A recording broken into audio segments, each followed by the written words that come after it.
आज मैं आप सबके सामने दिल्ली के अंदर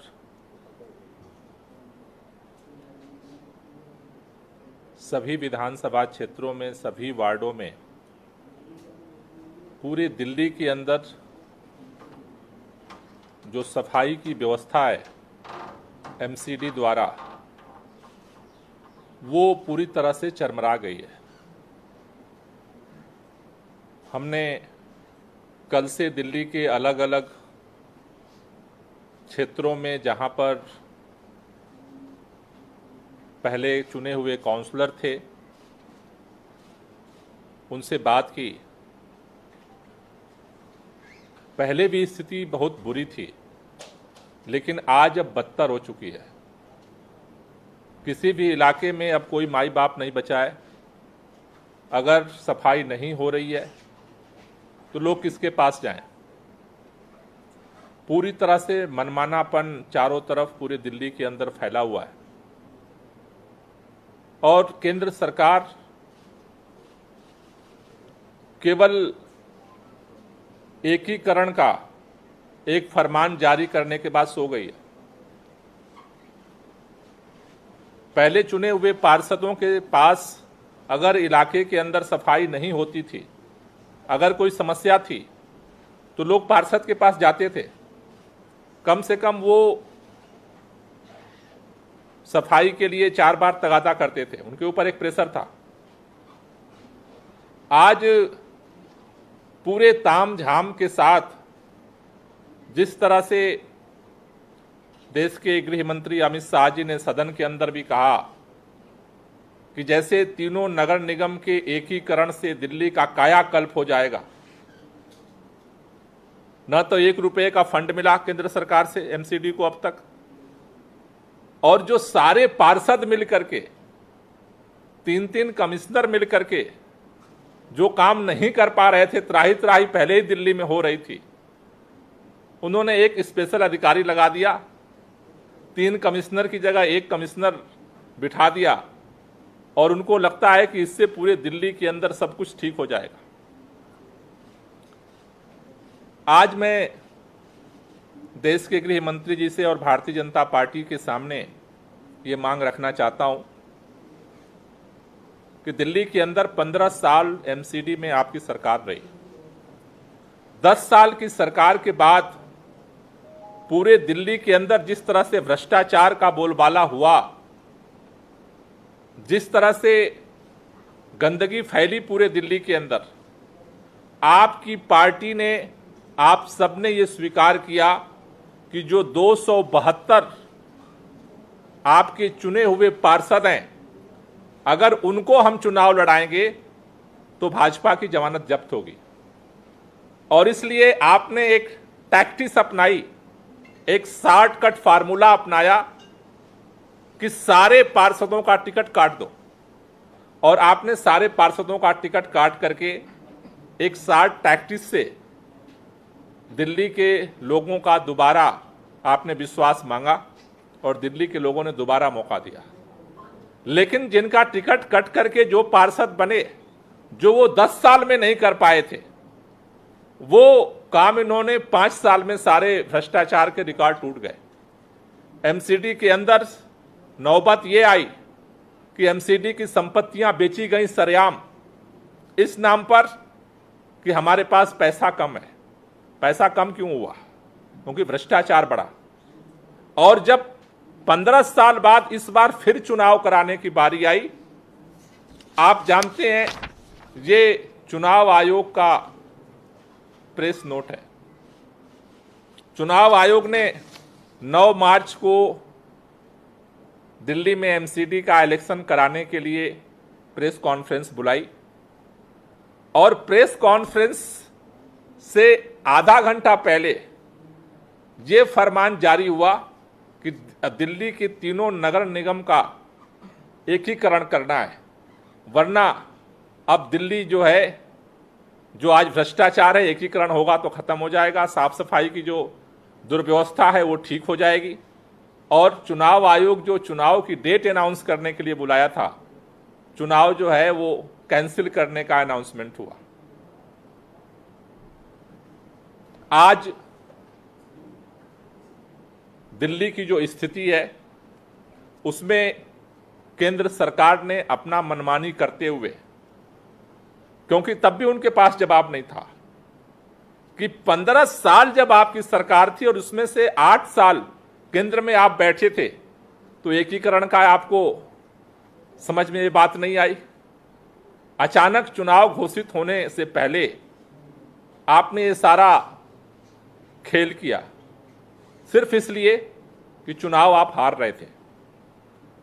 उसके बाद पूरे दिल्ली के अंदर ये माहौल एक नए सिरे से बनाने की कोशिश हुई। गरीबों के घरों पर बुलडोजर चलाए गए, जगह जगह जो है नफरत फैलाने की कोशिश हुई, और एक टारगेट था कि राजेंद्र नगर विधानसभा का चुनाव, पूरी तैयारी आपने की, 40 लोगों का फौज फाटा आपने उतारा चुनाव के मैदान में। एक लक्ष्य लेकर के पोल खोल अभियान चला पूरे दिल्ली के अंदर भी और राजेंद्र नगर विधानसभा के अंदर भी। जब सारा 3 तिकड़म के बावजूद चुनाव परिणाम आज आ चुके हैं और चुनाव परिणाम ने इस बात को साबित किया है कि दिल्ली के लोग आज भारतीय जनता पार्टी की जो एमसीडी के अंदर भ्रष्ट राजनीति का जो मॉडल है उसको नहीं चाहते हैं। ऐसे में आज हम आम आदमी पार्टी की तरफ से केंद्र सरकार से मांग कर रहे हैं कि आपने एकीकरण आपको करना था, आपने कर लिया, क्योंकि चुनाव की कार्यकाल खत्म हो रहा था। आपने स्पेशल अधिकारी बिठाया है, आपने कमिश्नर बिठाया है, लेकिन दिल्ली के अंदर तीनों नगर निगम का जो सेटअप था, जो अधिकारियों का, कर्मचारियों का जो निचले स्तर का सेटअप था, वो जस का तस बना हुआ है। आज उनको भी नहीं पता है किसी को कि किसको क्या काम करना है, डिसीजन नहीं हो पा रहा है, क्योंकि फाइलें जो पुरानी सारी पेंडिंग फाइलें हैं वो तीनों नगर निगम में पड़ी हुई हैं। कोई भी काम नॉर्थ एमसीडी का नॉर्थ एमसीडी में पड़ा हुआ है, ईस्ट का ईस्ट में पड़ा हुआ है, साउथ का साउथ में पड़ा हुआ है। कौन डिसीजन लेगा? ईस्ट वाला साउथ का लेगा, साउथ वाला नॉर्थ का लेगा, कौन डिसीजन लेगा? और सारा डिसीजन एक स्पेशल अधिकारी नहीं ले सकता है। इसलिए आज आम आदमी पार्टी की तरफ से हम मांग कर रहे हैं कि आपने एकीकरण करना था, कर लिया, लेकिन एक टाइम बाउंड डिलिमिटेशन का और चुनाव का एक शेड्यूल आप घोषित करिए। कितने दिनों में आप डिलिमिटेशन करा लेंगे और फिर चुनाव आप कब कराएंगे? आपको जब भी कराना है, जितना दिन का समय चाहिए। दिल्ली के लोग ये जानना चाहते हैं कि ये जो आज एक नई दुर्दशा लोगों को झेलनी पड़ रही है, वो किसके पास जाएं? अमित शाह जी के पास जाएं? किसके पास शिकायत करने जाएं? कौन है उनका मालिक? आज अधिकारी कहां रहते हैं, किसी का फोन उठाने को तैयार नहीं है, तो लोग किसके पास शिकायत करने जाएं? इसलिए आज दिल्ली के लोग, दिल्ली की साफ सफाई की व्यवस्था ऐसी है कि जो रूटीन डेली की जरूरत है, ऐसा नहीं है कि उसको टाला जा सकता है।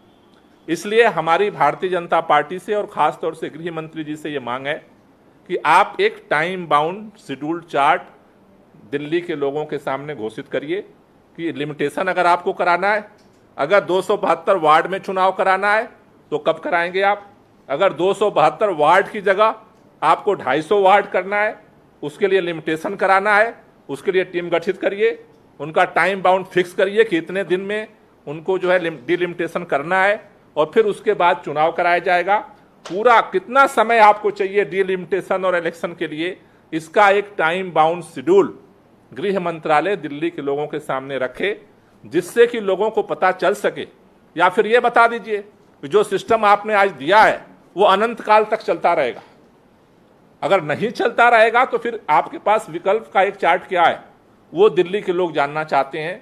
और हम चाहते हैं कि जिस तत्परता के साथ आधा घंटे पहले फरमान जारी करके चुनाव को रोका गया, मुझे लगता है कि अब वक्त आ गया है कि गृह मंत्रालय इसको गंभीरता से ले। दिल्ली के लोग लावारिस छोड़ दिए गए हैं, उसको गंभीरता से लेकर के डिलिमिटेशन की प्रक्रिया को, उसके टाइम बाउंड एक चार्ट को दिल्ली के सामने घोषित करें। Thank you. कोई क्वेश्चन हो तो ले लीजिए। सर, इसके लिए क्या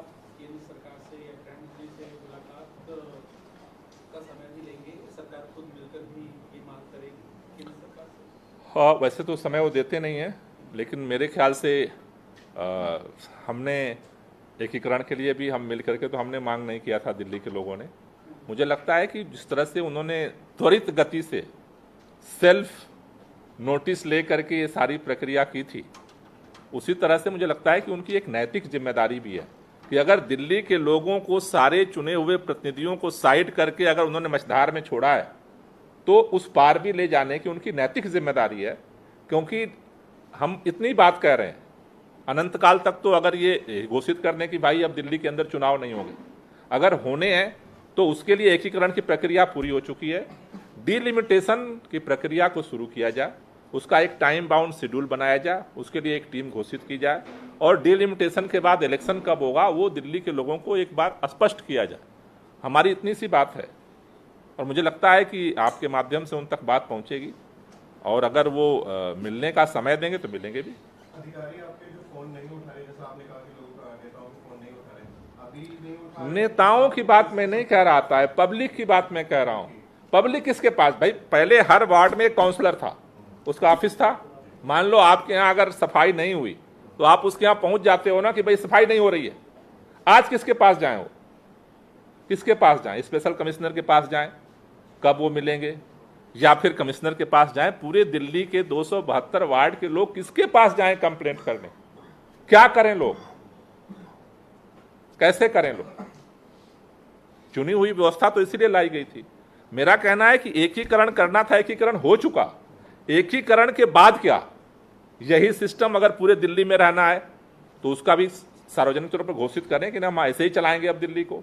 नहीं, अगर चुनाव होना है, कई भाजपा के नेता ये करेंगे जी हम चुनाव कराएंगे, तो चुनाव कराने के लिए दो चीज चाहिए। एक डिलिमिटेशन, एक तो ये स्पष्ट कर दें 272 वार्ड पे कराएंगे, डिलिमिटेशन की जरूरत नहीं है। अगर वार्ड की संख्या बदलना चाहते हैं तो फिर डिलिमिटेशन चाहिए। तो डिलिमिटेशन के लिए अब टीम गठित होनी चाहिए। कितने समय में उसको एक मैंडेट दिया जाना चाहिए कि इतने समय में डिलिमिटेशन की प्रक्रिया पूरी करिए और उसके बाद फिर चुनाव होगा। तो कोई भी अभी सारा कुछ दिल्ली के अंदर एमसीडी को लेकर के अमूर्तता में, अंधकार में, क्या होगा, कब होगा, किसी को कुछ नहीं पता है। कोई कहता है 6 महीने में कुछ होगा, कोई कहता है 1.5 साल में होगा, कोई कहता है लोकसभा के साथ होगा, कोई कहता है होगा ही नहीं। तो केंद्र सरकार को जिस तत्परता के साथ उन्होंने एकीकरण की प्रक्रिया को किया, मुझे लगता है कि अब वक्त आ गया है कि उन्हें एक स्पष्ट रोड मैप दिल्ली के लोगों के सामने रखना चाहिए। साथ ही गुजरात से भाजपा का एक डेलीगेशन दिल्ली आया है, स्कूल और अस्पताल देखने के लिए, उस पर आपका क्या कहना है? नहीं, स्वागत है। दिल्ली में तो हम सबका स्वागत करते हैं। पूरे देश से लोग आते हैं, पूरे दुनिया से लोग आते हैं देखने के लिए, उनका स्वागत है। देखें, और हम भी गुजरात जाते हैं, हमें भी दिखाएं।